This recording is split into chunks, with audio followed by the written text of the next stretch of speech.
नमस्कार दोस्तों, मेरा नाम है विजय कुमार। आप देख रहे हैं कॉमिक्स पिटारा चैनल को। तो चलिए दोस्तों, हम लोग कॉमिक्स पढ़ रहे थे हवलदार बहादुर और किंग तुतिया, जो कि हवलदार बहादुर की कॉमिक्स है। इसका पहला पार्ट मैंने अपने चैनल पे अपलोड कर दिया है। पहले पार्ट में मैंने इस कॉमिक्स को 16 पेज तक कवर कर दिया था। अब इस पार्ट में इसके आगे कहानी को शुरू करते हैं। हवलदार को जितनी अंग्रेजी आती थी उसी में समझाया, भैया मैं तुम्हारे किंग तूतिया के बुलावे पर यहाँ आया हूँ। किंग के दुश्मनों ने मुझे हवाई जहाज से नीचे फेंक दिया, इसलिए मैं पहलवान के छप्पर में जा घुसा था। जबकि बात की पुष्टि करने के लिए इंस्पेक्टर ने तुरंत राजधानी में शाही महल से संपर्क किया। किंग तूतिया के एडीसी से उनकी बात हो रही थी। क्या किंग तूतिया ने हवलदार बहादुर नाम के किसी जासूस को बुलाया है? महल में बैठा एडीसी बहुत जोर से चौंका था। हवलदार बहादुर, तुम उसे कैसे जानते हो? कुछ देर पहले वो हमारे गांव में आकाश से टपका है और एक बंदे की झोपड़ी फाड़ डाली है। उसे तुरंत पुलिस की गाड़ी में राजधानी रवाना कर दो। This is an order. कुछ घंटों के बाद हवलदार बहादुर एडीसी के ऑफिस में उसके सामने खड़े थे। मेरा नाम हवलदार बहादुर है। क्या? आपकी कुर्सी में खटमल है क्या? सटअप, तुम कोई धोखेबाज हो, क्योंकि हवलदार बहादुर तो मेजर सटाक के साथ पहले ही यहाँ पहुंच चुके हैं। क्या बक रिया है बे? मेरा मतलब है, क्या फरमा रहे हैं जनाब? वो उल्लू का पट्टा तो मैं हूँ। ये तो दिखाई दे रहा है, मगर तुम हवलदार बहादुर नहीं हो। चलो ठीक है, मगर तुम मुझे एक बार किंग तुतिया से मिला दो। किंग तुम्हारे जैसे चपर कनातियों से नहीं मिलते। और एडीसी ने संतरियों को बुला लिया। इस फ्रॉड को जेल की अंधेरी कोठरी में बंद कर दो। ओ भाई एडीसी, क्या कर रिया है? इधर उधर किंग तुतिया के कक्ष में मेजर सटाक उन्हें दो व्यक्तियों से मिला रहा था। किंग को सलाम। किंग, यही है वो महान जासूस हवलदार बहादुर। हवलदार बहादुर ये हवलदार बहादुर ये दृश्य देखते तो हैरान रह जाते हैं। और ये है हवलदार बहादुर के विश्वसनीय साथी और मित्र घटोत्कच फोटोग्राफर। आप लोगों से मिलकर बहुत खुशी हुई है, तुतक बजाकर। मैं इन दोनों को बड़ी मुश्किल से दुश्मनों से बचा कर लाया हूँ किंग। अब ये लोग आपके मुकुट को संभाल लेंगे, साथ ही हमारे दुश्मनों का तुतक भी बजा देंगे तो अच्छा रहेगा। अजी तुतक क्या, हम तो तूती बजा देंगे। बस आप हमें जरा उस राजमुकुट के दर्शन करा दीजिए। हाँ जी, मैं भी उस दुर्लभ मुकुट के कुछ चित्र उतारूंगा। मेजर सटाक, मेहमानों को ले जाकर मुकुट दिखा दो। हम तुम्हें खजाने में प्रवेश का अनुमति पत्र दे देते हैं। As you wish king. उधर हवलदार बहादुर जेल की कोठरी में बूथी लटकाए बैठे थे। ये सब कुछ मेजर सटाक के कारण हुआ है। एक बार मिल जाए तो फटाक बुला दूंगा साले की। तभी वहां जिन भाई पहुंच गया और अपना जादू चलाया। यारी और किंग तुतिया की भेंट होना आवश्यक है, उसका प्रबंध करता हूँ। जादू का प्रभाव केवल पहरेदारों पर हुआ था। कोठरी में बंद हवलदार उन्हें एक सुंदरी युवती के रूप में दिखाई देने लगा। आए, लड़की कहाँ से आ गई? बहुत सुंदर है। जादू के प्रभाव में दोनों ही हवलदार पर मोहित हो गए। ए, तुम कौन हो? परी या अप्सरा? अप्सरा हो या? हवलदार बहादुर को इस बदतमीजी पर क्रोध आ गया। ओए लफंगो, मैं तुम्हें छोकरी नजर आ रहा हूँ? हवलात में सड़ा दूंगा। घुर्र। संतरी कुछ सुन समझ ही नहीं रहे थे, उन पर तो प्रेम भूत चढ़ चुका था। रूपवती, मेरा दिल चाह रिया है कि तुम्हारी प्रशंसा एक भारतीय गाना गाकर करूं। ओए, पहले मैं करूंगा प्रशंसा। घुर्र। और वो शुरू हो गया। हे, 14वीं का चांद हो या आफताब हो, जो भी हो तुम खुदा की कसम लाजवाब हो। साला बावला हो गया है, मगर तुरंत ही उसके मस्तिष्क में आइडिया शोले की तरह भड़का। इन मूर्खों को गच्चा देकर मैं जेल से निकल सकता हूँ। मुझे तो शर्म आ रही है, दो दो मुस्टंडे मुझे छेड़ रहे हैं। एक संतरी पर कुछ ज्यादा ही प्रेम प्रेम भूत का प्रभाव था। दूसरा कौन है? भट्टा बिठा दूंगा साले का। गुर्र। तो फिर अपने पास खड़े इस मुए का बिठा दो भट्टा।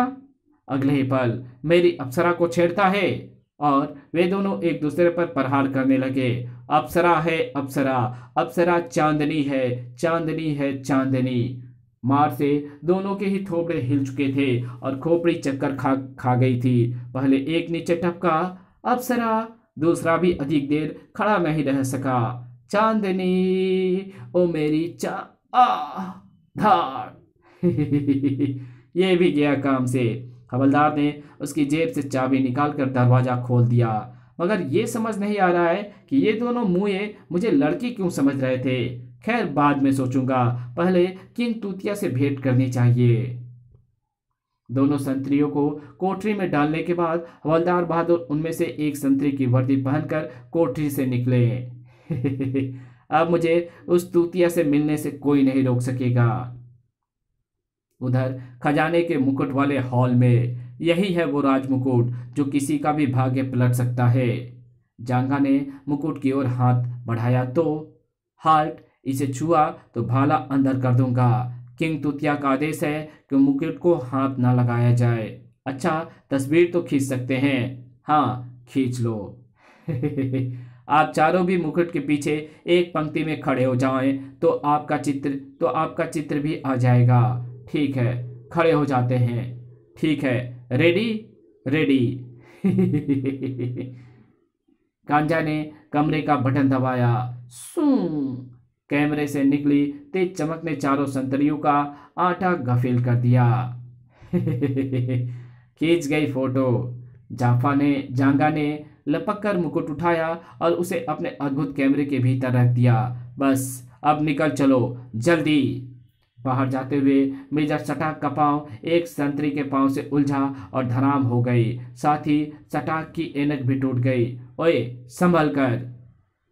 जल्दी वे संभल कर बाहर निकल आए। बाहर खड़े संतरी को पता ही नहीं था कि भीतर क्या हो चुका है। उन्होंने मेहमानों को रोकने का प्रयास ही नहीं किया। उधर हवलदार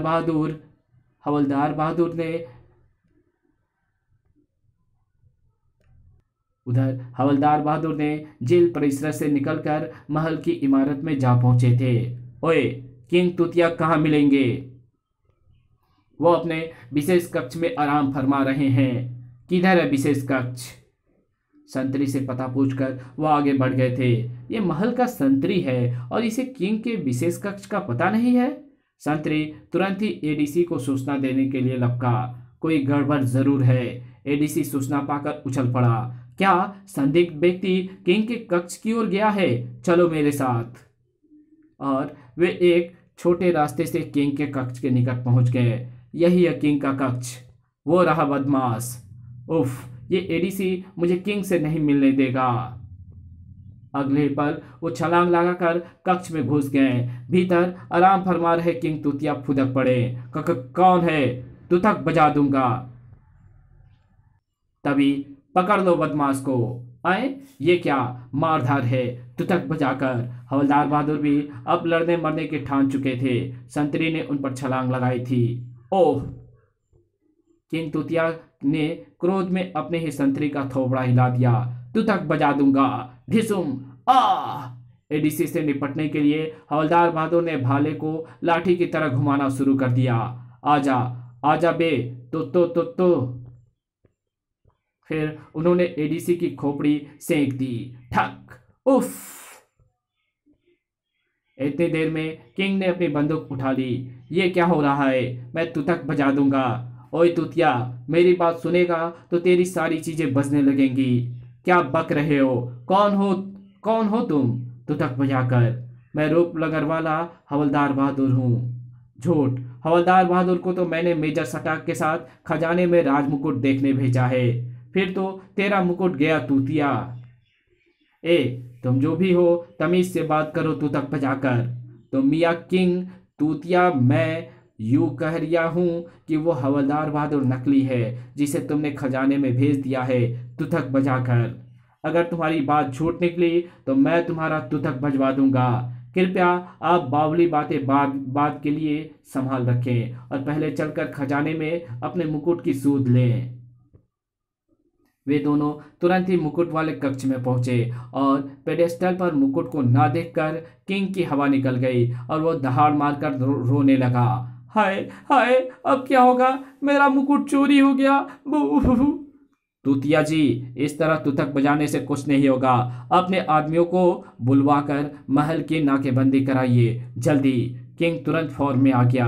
हमारे कक्ष से एडीसी को बुला कर लाओ जल्दी। ये गया जी। ठक। तभी हवलदार की नजर मेजर सटाक की ऐनक पर पड़ी। ये ऐनक मेजर सटाक की है, वो तो हमारा वफादार सेक्रेटरी था। हवलदार बहादुर के मस्तिष्क में तेजी से घुड़दौड़ शुरू हुई और मगर वो असली सटाक नहीं था किंग। मेरे दिमाग में जो बात खटक रही थी वो अब मैं समझ गया हूँ। सटाक तो बिना ऐनक लगाए कुछ देख ही नहीं सकता था। ये बात उसने मुझे पहले ही भेंट में बता दी थी, लेकिन उसके बाद मैंने उसे कभी ऐनक लगाए नहीं देखा। मगर ये नकली सटाक कहाँ से आ गया तुथक बजाकर? वो रूपनगर से ही मेरे साथ आया है। मैं ये भी समझ गया हूँ कि वो होटल रॉयल के कमरे में असली सटाक को गायब करने के बाद उस नकली ने उसका स्थान लिया होगा। तभी किंग एडीसी वहां नहीं है, बल्कि वो महल में ही नहीं है। लीजिए, आपका एडीसी भी गया। मुझे ये बंदा भी ठीक नहीं लगता, क्योंकि ये मुझे आपसे मिलने नहीं देना चाहता था। अचानक किंग तूतिया की खोपड़ी घूम गई। ये सब तुम्हारे कारण हुआ है। अगर मेजर सटाक तुम्हें बुलाने ना जाता तो ये असली नकली का चक्कर नहीं चलता। तुम्हारे चक्कर में ही मेरा मुकुट चोरी हुआ है। मैं तुम्हारा तुतक बजा दूंगा। गुर्र। मैं आपका मुकुट ढूंढ कर ला दूंगा जी। तो जाओ, अभी लेकर आओ, वरना वो कांटा की सीमा से बाहर नहीं जा सकोगे। तुतक बजा दूंगा मैं, समझे? परेशानी की हालत में वो महल की बाग में आ बैठे थे। अगर उस बावले किंग का मुकुट ना मिला तो वो मेरे साथ कुछ भी कर सकता है, लेकिन भला मैं उसका मुकुट कहाँ ढूंढूं? अस्सलाम वालेकुम या हबीबी। तभी जिन उनके सामने प्रकट हो गया। हवलदार खुशी से उछलकर उससे लिपट पड़े। तू कहाँ से आ गया मेरे यार? मैं तो तेरे साथ ही था। मैं तो तेरे साथ ही हूँ यारी। याद कर, जब तू जहाज से गिरकर उड़ने लगा था और अभी कुछ देर पहले मैंने तुझे जेल से छुड़वाया था। अब तो तुम मुझसे नाराज नहीं है ना? बिल्कुल नहीं है। अब तू किंग तूतिया का मुकुट को वापस दिला दे, वरना वो बावला मेरा तुतक बजा देगा। जिन ने तुरंत अपनी दिव्य दृष्टि का उपयोग किया। मुकुट चुराने वाले तीनों बदमाश को मैं देख रहा हूँ। मुकुट चुराकर बदमाश बहुत खुश थे। मेजर सटाक बनकर मैंने सबको मूर्ख बना डाला है। बॉस बहुत खुश होगा यार। हमें बहुत बड़ा इनाम मिलने वाला है। वास्तव में फंटूस नकली मेजर सटाक बना हुआ था। आजा यारी, मैं तुम्हें बदमाशों के अड्डे पर लिए चलता हूँ। अब आएगा मजा। जीन उन्हें लेकर उड़ चला। कुछ ही क्षणों में वे एक इमारत की छत पर आ जा उतरे। जिन ने अपना आकार छोटा किया। इसी इमारत में बदमाशों का अड्डा है। तो नीचे पहुंचकर बदमाशों से भिड़ जा यारी, मैं अदृश्य होकर तेरी मदद करूंगा। ठीक है, मैं हवालात में सड़ा दूंगा सालों को। जिन तुरंत अदृश्य हो गया था। नीचे, बॉस आ गए हैं। बधाई हो बॉस, हम मुकुट ले आए हैं। हमने योजना ही इतनी धांसू बनाई थी, मुकुट तो हमें मिलना ही था। अब ये मुकुट हम पड़ोसी देश के सम्राट को करोड़ों डॉलर में बेचेंगे। कुछ ही दिनों में वो कांटा पर पड़ोसी देश का सम्राट राज करेगा। तभी, अबे ओ चूहे, मैं तेरी और उस सम्राट दोनों की दुमों में धागा बांधकर हवालात में सड़ा दूंगा। आए, ये कहां से आ गया? पकड़ लो और लंबा कर दो। हाँ, आओ, जरूर पकड़ो, आ जाओ। फंटूस और जांगा ने उन्हें पकड़ दिया। मुझे लंबा करने से पहले अपनी बॉस को राजमुकुट के दर्शन नहीं कराओगे क्या? अभी करा देता हूँ। राजमुकुट मेरे कैमरे में है। मुकुट निकालने के लिए जैसे ही कांजा ने कैमरे के बॉक्स में हाथ डाला, ओई, क्या हुआ? चूहा। ओए, क्या करता है? मुकुट कहाँ है? उसने घबराकर चूहे को उछाल दिया। इसी में तो आ ढिसुम कांगा के नाक का पकोड़ा बन गया था। बॉस, ये आदमी जादूगर है, पहले भी ये हमें मूर्ख बना चुका है। आए, जादू कोई चीज नहीं होती, मैं अभी इसकी मुंडी काट देता हूँ। ओए, पहले अपनी पतलून तो संभाल ले, गिर रही है। और उसकी पैंट सचमुच ही नीचे गिर गई। ये क्या हो गया? तू क्यों हंसता है बे ढिसुम? ओए फंटूस, तेरी तो मुंडी काट डालूंगा। ये क्या हो रहा है? रुक जाओ, मेरी बात सुनो। कोई नहीं सुनेगा बे। अब तू भी यहाँ बाहर आ जा। मैं यहीं अंदर से तुझे गोली मारूंगा हवलदार। बॉस गोली चलाता उससे पहले चूहा उसकी पैंट में घुस गया और बॉस क्लासिकल नृत्य करते हुए पर्दे से बाहर निकल आया। उफ, ओह, क्या घुस गया है? बॉस के सभी साथी भी हैरान रह गए। एडीसी हमारा बॉस था, कमाल है। तो ये बात थी बच्चू। एडीसी को नाचते छोड़कर हवलदार बहादुर शेष लोगों की ओर घूमे। अब जरा एक एक हवलदारी मुक्का चक्कर देखो। जांगा और कांजा तुरंत उसके उसके चरणों में झुक गए और माफी मांगी। तभी, ओ भाई, मुझे भी माफ कर देना, मेरी पतलून में इस मुसीबत को बाहर निकाल दे जल्दी। ठीक है, निकाल देता हूँ। हवलदार के कहते ही चूहा बाहर आ गया। चूहा नहीं, ये तो हाथी निकला है तेरी पैंट में से। अगले ही पल चूहा विशालकाय हाथी बन गया। उई, मेरी पैंट में हाथी था। अगले पल भय से एडीसी लंबा हो गया। धाड़, उसके साथियों के भी यही हालत थी। जीन भाई अपने असली रूप में आ रहा था। तेरा काम हो गया यारी। मैं इन बदमाशों को और तुझे महल पहुंचाए देता हूं, और उस मुकुट को भी। महल पहुंचकर हवलदार ने किंग को सारी घटनाएं सुनाई और मुकुट उसके सिर पर रख दिया। ले भाई तुतिया, संभाल अपना मुकुट और तुतक भजा। क्यों शर्मिंदा करते हो जी? आज से आप शाही मेहमान बनकर मेरे साथ रहेंगे। वो काटा में घटी ये घटना जब विश्व भर के अखबारों में छपी तो रूपनगर में हवलदार के नाम का डंका बज गया, और जब वो वापस पहुंचे तो मंत्री महोदय स्वयं उनकी आगवानी करने आए। हमने आपको फिर से नौकरी पर बहाल कर दिया है हवलदार जी। शुक्रिया जी। इसी के साथ ये कहानी यही खत्म होती है। तो मिलेंगे आपसे एक और नए कॉमिक्स में, तब तक के लिए बाय। वीडियो अच्छी लगी हो तो इस वीडियो को लाइक कर देना। चैनल पर पहली बार आया हो तो चैनल को सब्सक्राइब कर बेल आइकन को जरूर प्रेस कर देना, ताकि हमारे चैनल के नई वीडियो की लेटेस्ट अपडेट आपको लगातार मिलती रहे। और मेरे दूसरे चैनल डिवाइन टेक्नोलॉजी और टॉप 10 पिटारा को जरूर से सब्सक्राइब कर देना। तो मिलते हैं आपसे एक और नई वीडियो में, तब तक के लिए बाय।